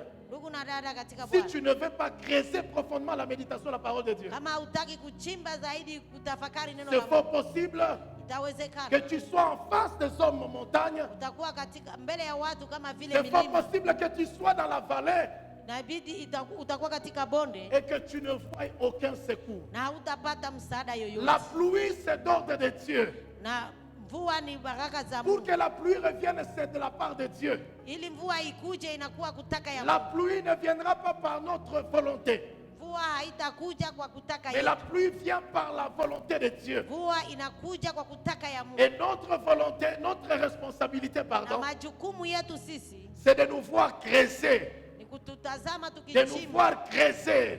kutazama Et c'est ça ce que tukichimba. l'homme de Deutéronome nous parle. Na hiyo ndio ambapo Et wanatuambia, il nous dit, s'aimer la terre, nasema lima udongo, s'aimer la terre. panda. C'est la capacité à faire confiance à Dieu. Ni hali ya kutumainia Mungu. Vous ne pouvez pas aller dans le rôle du ministère de la parole de Dieu Hautaenda katika neno la Mungu si vous ne faites pas confiance à la parole de Dieu. kama hautumainie neno la Beaucoup de Mungu. personnes sont là, Watu wengi mais wanakuwa mali peu yao, au milieu de nous font confiance à la parole de Dieu. lakini wachache ndio wanatumainia neno Et la c'est la Mungu. raison pour laquelle alors Na ndio sababu nous ambapo sommes en train de demander que la pluie vienne. tuko naomba mvua, Or, la pluie ne vient pas par notre capacité. na mvua haiwezi kuja kwa uwezo C'est wetu, la capacité de Dieu. ni uwezo ya Mungu. Frères et sœurs dans le Seigneur, Ndugu na dada katika Bwana, s'aimons la terre. tupande S'aimons notre terre. tupande udongo Pour wetu entrer dans ce pays-là, ili tuingie katika hiyo nchi. s'aimons notre terre. Tupande, Tu ne la sèmes pas pour les voisins, haupande kwa ajili ya mais tu la jirani, sèmes pour que Abimelech vienne regarder ta vie na ili ule Abimeleki akuje kutazama maisha et qu'il yako dise, je vois que tu as Dieu. na aseme ya kwamba ninatazama una Mungu. Je voulais finir ici. Nitamani kumaliza mali hapo. C'est quoi la mission de la famine? Ni nini kazi ya njaa? C'est quoi la mission de la famine? Ni nini kazi ya njaa? La mission de la famine, Njaa c'est affecter notre nourriture. ni kwenda kuharibu chakula chetu. C'est affecter notre nourriture. La mission de la famine, Kazi c'est ya affecter njaa, notre nourriture. kuendelea kuharibu njaa. Notre chakula nourriture, chetu. c'est la parole de Dieu. Chakula chetu. Et ni la roho. mission de la famine, c'est affecter notre nourriture. Na ile kazi ya njaa ni kwenda kuharibu. C'est pourquoi il y a chakula des chetu. chrétiens que nous sommes là. Na ndio maana kunakuwa Wakristo jinsi walivyo Nous mahali hapa. sommes très contents et très fiers Tunakuwa wenye kufurahi na wenye d'avoir une vie chrétienne de 10 ans tunakuwa na furaha ya kuwa na maisha ya et Ukristo une ya vie miaka chrétienne 10. qui n'a jamais même lu un verset. Na ile maisha ambayo haijua hata kusoma andiko moja. J'ai honte même de mon pays ici. Ninakuwa na haya hata ya nchi Un yetu. pays, mon pays dans lequel je suis fier. Nchi ambayo ninakuwa nayo Mais majivuno, à ce temps ici, lakini kwa nyakati hizi beaucoup de Congolais nous attendons plus de prophéties que plutôt être fiers de la parole de Dieu. Wakongomani wengi wanatazamia tu unabii kuliko kuwa na haja ya neno la Mungu. Tout ce qu'on attend, Yale ambayo ce tunangojea sont les prophéties. ni unabii, Mais on ne veut pas appliquer véritablement la parole de Dieu. lakini hawatamani kuingia katika ukweli ya neno la On Mungu. ne veut pas véritablement s'aimer et creuser. Hatutamani kupanda na kuchimba. Frères et sœurs, la famine, chaque famine a une mission. Ndugu na dada, kila njaa inakuwa na kazi Chaque yake. situation a une mission. Kila hali inakuwa na kazi Mais la yake. seule chose qui pourra t'aider, Lakini jambo moja ambalo c'est itakusaidia lorsque nous pouvons creuser la parole de Dieu. wakati tunaendelea sasa kuchimba Parce que le neno la rôle Mungu. de la famine, c'est pour affecter notre nourriture. Sababu njaa, kazi ya njaa ni kuharibu chakula Notre chetu. nourriture, c'est de venir devant Dieu. Chakula chetu ni kukuja mbele ya Mungu. David dit, je suis dans la joie lorsque l'on me dit, allons devant Dieu. Daudi anasema na alifurahi waliponiambia Et la ndio. mission de la famine, c'est de te faire croire que tous les problèmes qu'il y a dans ta vie, c'est Dieu. Na hiyo kazi za shetani ni kukuaminisha kwamba shida zako zote ni Mungu mwananchi. Alors tu n'as pas droit d'aller vers Dieu. Sasa hauna haja kwenda Tu mbele n'as ya pas Mungu. droit de servir Dieu. Hauna haki ya kutumikia C'est Mungu. pourquoi c'est aussi une de honte. Na hiyo inakuwa haya kubwa. Alors à cause de cela, Na kulingana na haya, il y a plusieurs personnes kuna watu wengi avec leur diplôme, katika pamoja na vyeo mais vyeti ils vyao veulent se servir de Dieu. wanataka wasitumikie Frères Mungu. et sœurs dans le Seigneur, Ndugu na dada katika Bwana, tu dois savoir inabidi c'est que uelewe la famine a une mission. ya kwamba njaa inakuwa na La kazi, famine a une mission. ya kwamba njaa inakuwa na Et sa kazi mission, c'est pour affecter notre nourriture. kwenda kuharibu chakula chetu, Et si notre nourriture est affectée, na chakula chetu kikuwa kenye si tu kuharibika, as une parole biaisée, unakuwa na neno ambayo halina si tu vision, as une parole médiocre, unakuwa na neno mbovu, c'est ton avenir que tu as mis véritablement sur le plateau. inakuwa ujio yako ambao umemaliza vibaya. Frères et sœurs dans le Seigneur, Ndugu na dada katika Bwana, le mythe qui empêche plusieurs personnes à ne pas connaître le ministère de la parole de Dieu. tabia ambazo zinazuiza kila mtu, watu wengi kutokujua huduma ya neno la Le Mungu. mythe qui empêche plusieurs personnes Tabia mbaya ambazo zinazuiza watu wengi à ne pas wasijue- connaître le ministère de la parole de Dieu. wasijue neno la Mungu. Ce mythe, je l'appelle, Hizi tabia ni c'est que le diable a déjà fait croire à plusieurs personnes ambao shetani amekwisha kuaminisha watu wengi par les moyens de mauvais prédicateurs, kulingana na kupitia wahubiri wabaya, par le moyen des abuseurs. kupitia waharibifu. Le diable a déjà fait croire à plusieurs personnes Shetani amekwisha kuaminisha watu wengi et que tout n'est pas dans la Bible. ya kwamba mambo yote haipatikani ndani ya Biblia. Allô? Halo, Allô? halo. Le diable a déjà fait croire à plusieurs personnes Mjanja amekwisha kuaminisha watu wengi et que tout n'est pas dans la Bible. ya kwamba mambo yote haiko katika Biblia, Mais je voulais te dire ce matin, lakini niko nataka kuambia siku ya leo, il n'y a rien, hakuna chambo, il n'y a rien hakuna chambo de ce qui existe ambayo de inapatikana ce qui hapa existera duniani, ambayo itakuwa hapa duniani, n'est pas dans la Bible. ambapo haipo ndani ya hii Si tu Biblia. trouves un prédicateur qui te dit que tout n'est pas dans la Bible, il ne faut pas faire confiance à la Bible. Kama unakutana na mhubiri anakuambia mambo yote haiko ndani ya Biblia, usitumainie Biblia. De tout cœur et humblement. Katika moyo wangu wote na ya Je upole, ne te force pas, mais je te donne la voie de sortie. sikukazi, lakini niko nakupatia njia ya kutoka. Tout est dans la Bible.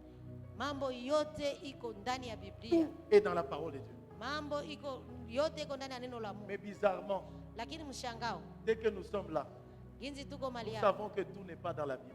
tunajua kwamba mambo yote haiko ndani ya Biblia. Alors voici mon témoignage dans lequel je voulais citer. Tazama sasa ushuhuda mbele ni malizi. Un homme, Mtu mmoja il a accédé à la présidence. alifikia kuwa rais, Et n'est pas n'importe quelle présidence. haiko rais wa ovyo. Cet homme, il fut le premier président des États-Unis. Huyu mtu alikuwa rais wa kwanza wa Marekani, Il s'appelait George Washington. alikuwa akiitwa George Washington. À son temps où il a accédé à la royauté, Wakati alikuwa akiingia katika ile ufalme, à la présidence, katika ile uraisi tous les présidents américains, ils prêtent les serments sur la Bible. wa rais wote wa Amerika wanaapa kiapo mkono kwenye Biblia, Et ils ont un bon bureau qu'on appelle le bureau ovale. na wanakuwa na ofisi nzuri ambayo inaitwa Bureau ovale. Bureau Oval. Et voici ce qui s'est passé. Tazama sasa ambayo ilipitika. Un bon jour, il avait l'angine. Siku moja aligonjwa hiyo magonjwa ya nchini, Et il commença à saigner. na hiyo ikaanza kutoa damu, À son temps, alors que la médecine progressait, na hiyo wakati ambao uganga ulikuwa ukiendelea, on appelait la guérison par la saignée. walikuwa na tafuta uponyaji kwa kuondoa damu. C'est-à-dire que plus le sang coulait, Walikuwa wakisema wakati damu iko naondoka ndani ya mtu, le mal est ôté en toi. na hiyo magonjwa wala ubaya iko natoka C'est-à-dire ndani que quand yako. tu as eu un problème, Wakati unapatikana na shida, plus le sang coule, wakati damu iko naondoka kwako, c'est que tu donnes à ton corps la chance d'être guéri. na unapatia mwili wako bahati ya kupona. Mais bizarrement, Lakini jambo la kushangaza, il est mort. alifariki, Et pourtant, dans les bureaux ovales, na ndani ya hiyo ofisi yake nzuri il y a la Bible. kulikuwa Biblia. La Bible nous dit dans Lévitique 17, Biblia inatuambia ndani ya Walawi 17 le verset 11, shairi la 11 et l'âme de la chair est dans le sang. ya kwamba nafsi ya mwili inakuwa katika damu. Cet homme est mort, Huyu mtu akafariki, il est mort précocement, akakufa mbele ya nyakati, mais pourtant il y a la Bible dans le bureau.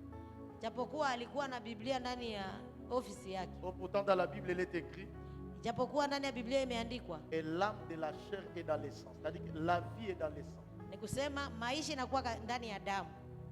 Et pourtant la vie sortait.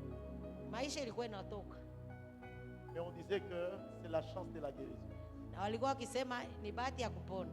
Je suis en train de vouloir dire à quelqu'un, Niko natamani kuambia mtu mmoja, on nous a menti que tout n'est pas dans la Bible, mais tout est dans la Bible. walitudanganya kwamba mambo yote haiko katika Biblia, yote iko ndani ya Mais Biblia. tout dépend de qui t'a prêché la parole de Dieu et qui t'enseigne la parole de Dieu. Na Pour que tu inalingana. deviennes à l'image du Seigneur par le ministère de la parole de Dieu. Nalingana na nani anakufundisha na unafundishwa na nani.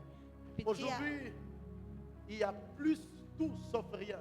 leo kunakuwa mambo yote bila kutosha kitu fulani, C'est pourquoi il y a plusieurs de personnes na ndio maana kunakuwa watu wengi qui ne vivent pas une vie chrétienne soutenue par le ministère. de la ambao parole. waishi maisha ya Kikristo ya kusaidiwa na Mungu, Et ainsi alors, il y a des suffocations ça et là, na kunakuwa mambo ya ovyo huko na huko, où les gens qui ne devaient pas suffoquer, mais sont en train de suffoquer. ambapo watu hawangeweza kufanya ovyo, wanaenda kufanya mambo ya ovyo. Dieu ne discutera pas avec nous. Mungu hataamua pamoja na sisi. C'est de notre avantage de connaître ces moments Ni faida yetu sisi kujua hii nyakati et de connaître ce que le ministère veut amener à nous, le ministère de la parole de Dieu, na kuelewa nini neno la Mungu linataka kuleta ndani mwetu, pour nous faire sortir dans les limitations, dans le piège. ili kututosha katika mitego mbalimbali. On nous donne ces textes et nous voulons passer à la table du Seigneur. Watupatie hii andiko, tunataka karibia meza ya Bwana. 1 Samuel chapitre 7, Samueli wa kwanza sura 7. on va nous donner le verset 10, je crois, par ma foi. Tupatie shairi la 10 kwa imani yangu. Et nous voulons passer à la table du Seigneur. Tunataka pita kwa meza ya Bwana.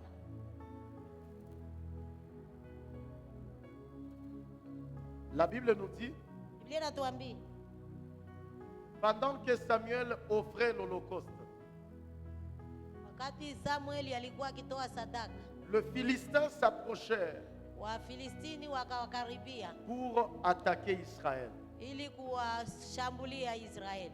Frères et sœurs, Ndugu na dada, nous sommes à un temps, à un moment tunakuwa katika nyakati na muda où il y a plusieurs choses qui attaquent notre cœur. ambapo kunakuwa mambo mengi ambayo yanashambulia mioyo Où il y yetu. a plusieurs choses qui attaquent notre foi. Kunakuwa mambo mengi ambayo yanashambulia imani Où il y a yetu. plusieurs choses qui attaquent l'Église. Kunakuwa mambo mengi ambayo yanashambulia Où il y a kanisa. plusieurs choses qui attaquent la famille. Kunakuwa mambo mengi ambayo yanashambulia Où familia il y a zetu. plusieurs choses qui attaquent la destinée.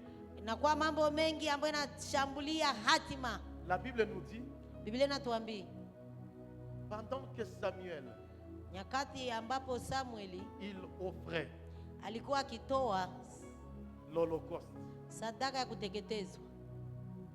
Donnez-nous ce texte bien. Tupatie hiyo maandiko.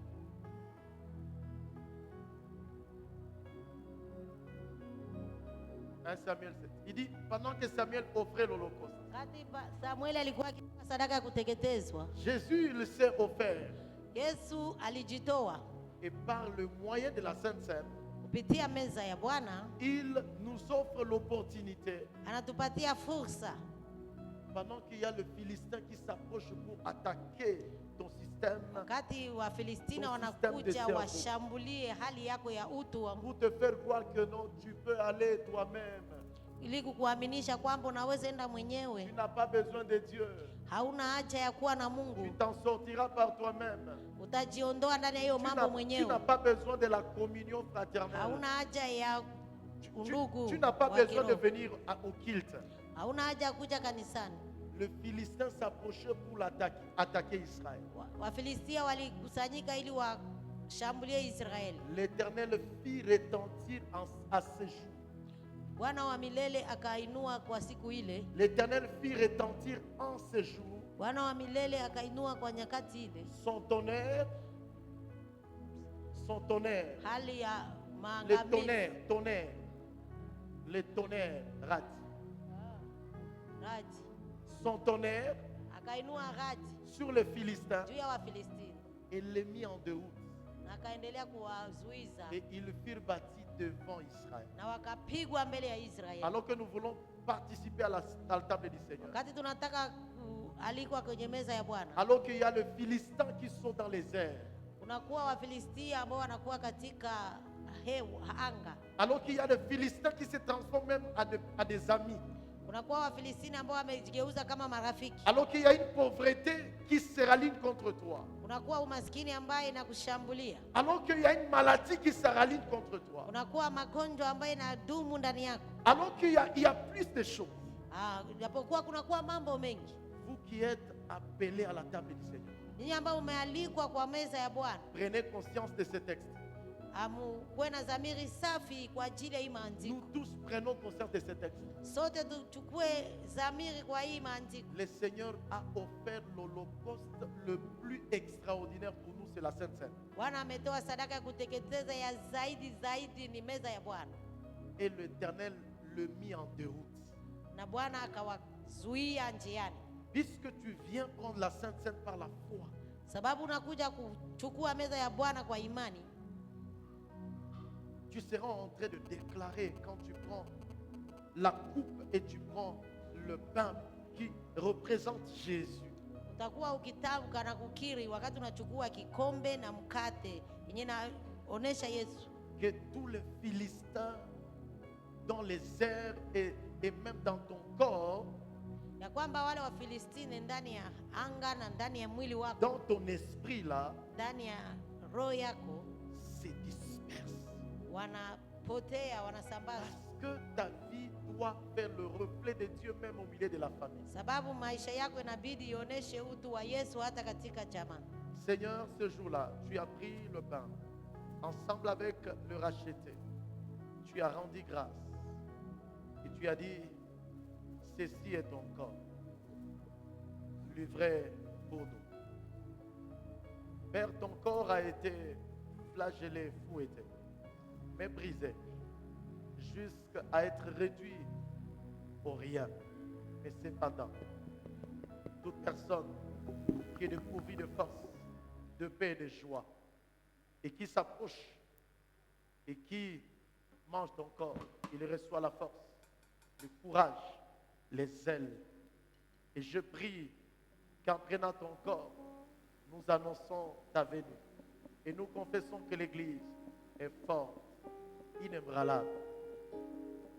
Père, après avoir chanté, tu as pris la coupe. De nouveau encore, tu as dit que ceci est la coupe de ton alliance nouvelle.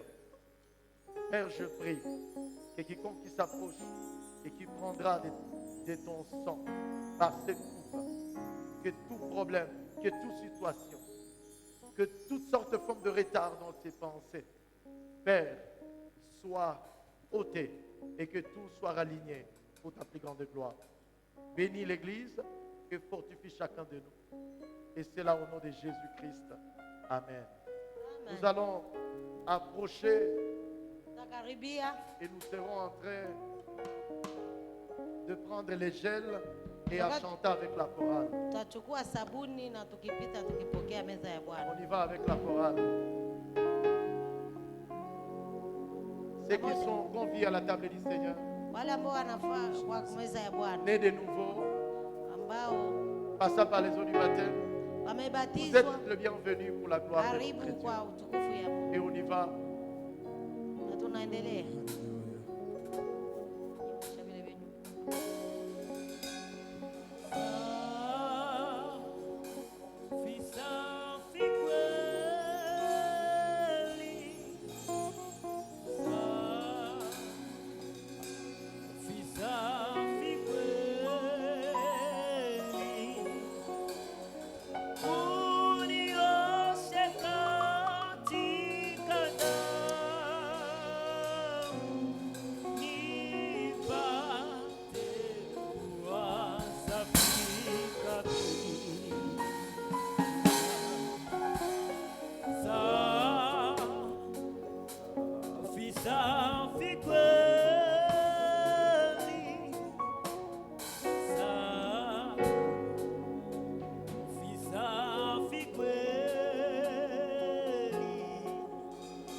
kati damu ya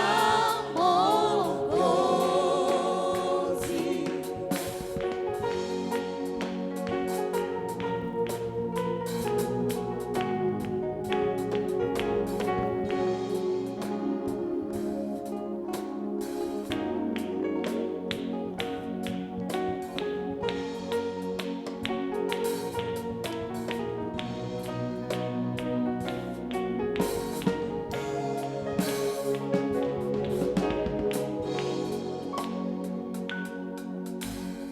Nani aweza kuniweka huru? Ni Yesu Mwokozi, Yesu Mwokozi. Nguvu kushinda nipate kwa nani? Kwa damu ya Yesu Mwokozi kuna nguvu.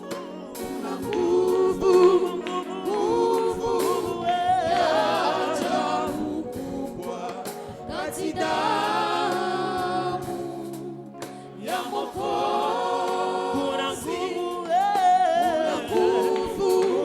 nguvu ya ajabu kati damu ya Mwokozi. Una nguvu ya ajabu kati damu Ya Mwokozi, ya Mwokozi. Una nguvu ya ajabu kati damu kati damu ya Mwokozi. Una nguvu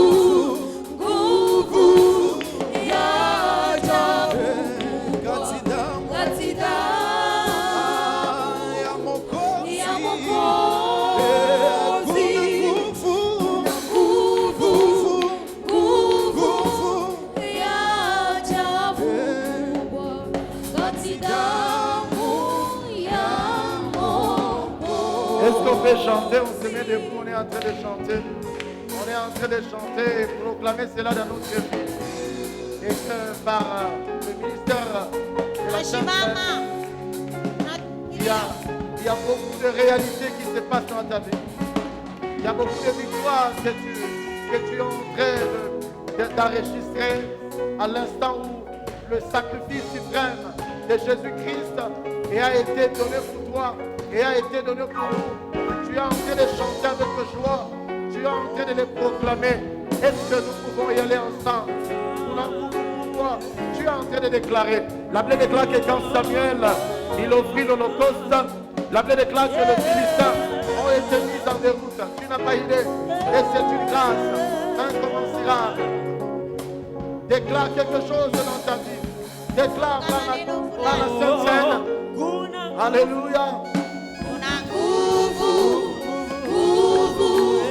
ya ajabu kati kati damu ya Mwokozi. Una nguvu ya ajabu kubwa kati damu ya Mwokozi. Una nguvu ya ajabu kubwa kati damu ya Mwokozi. Una nguvu ya ajabu kubwa kati damu ya Mwokozi. Una nguvu. Una nguvu ya ajabu kubwa kati damu ya Mwokozi. Una nguvu ya ajabu kubwa kati damu ya Mwokozi.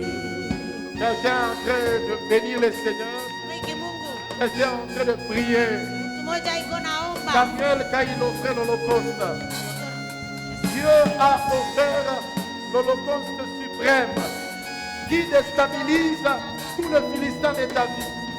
Il y a les choses dont seule la Sainte Seine et l'accomplit dans leur particularité.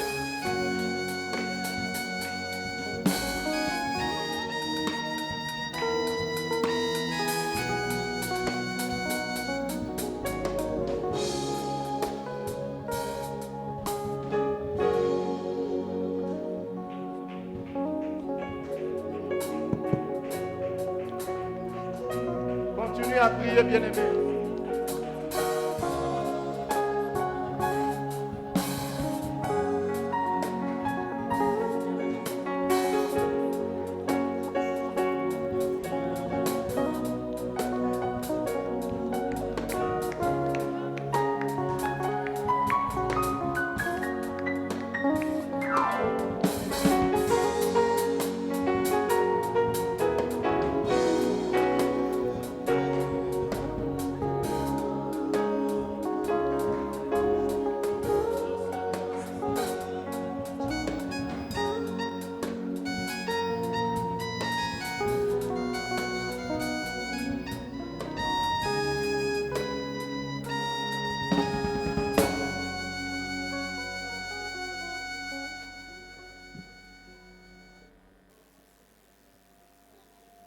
On continue à prier, bien-aimés.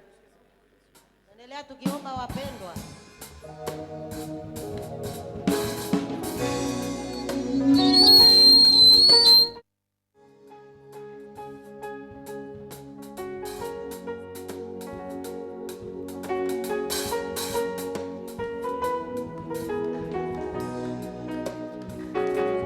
Si au temps de Samuel, les choses étaient réelles, à combien plus forte raison, l'œuvre de Jésus,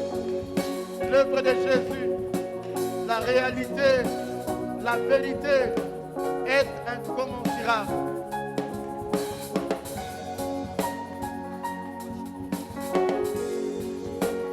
Est-ce qu'on peut acclamer Jésus? On Tunashangilia acclame Yesu. Jésus. Tunashangilia. On acclame Jésus. Par son sacrifice, par son sacrifice, par son sacrifice, par son sacrifice, il disperse beaucoup de Philistins et il te permet de poursuivre ton parcours et d'atteindre le but pour lequel Yahweh, il t'a assigné comme Isaac, tu arriveras. Comme Isaac, tu traverseras. Comme Isaac, tu es victorieux. Comme Isaac en Jésus-Christ, nous sommes victorieux. Au nom de Jésus. Amen. Amen. Amen. Amen. Nous nous asseyons. Tunaketi.